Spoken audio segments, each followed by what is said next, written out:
Sa Urdaneta, Pangasinan naman, isang menor de edad ang naaresto dahil sa pagtangay ng sasakyan ng dating alkalde.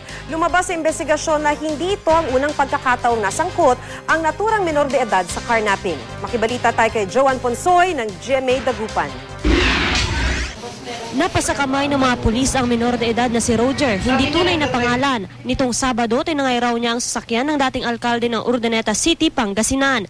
Kakilala raw ni former Urdaneta City Mayor Rodolfo Paraino ang menor de edad, kaya malaya siyang nakakapasok sa kanyang compound, maging sa loob ng kanyang bahay. Nakikilala ko yung bata na yun dahil pumupunta dito sa bahay at saka doon sa City Hall nung araw. Sabi niyo, Oo, papatulong sila. Madalas daw tulungan ng dating mayor si Roger, kaya hindi niya inakalang magagawa nitong tangayin ang kanyang sasakyan. Kaya pagpasok dito, yung susi ando dun sa kuwan, kinuha na kaagad. Kasi bukas naman yung gate namin. Agad nahuli ang sospek ng mabistong nakaparada ang ninakaw na sasakyan sa Barangay Tibag, Santa Barbara, Pangasinan. Nakatakda na raw sana itong ibenta sa Baguio City. Aminado naman si Roger na siya ang tumangay sa sasakyan. Tinuturuan po kung kunin mga sasakyan. Kasi kung hindi ko po gagawin yun, ma'am, papatayin po nila. Kakilala mo ba yung mga kasama mo? Okay.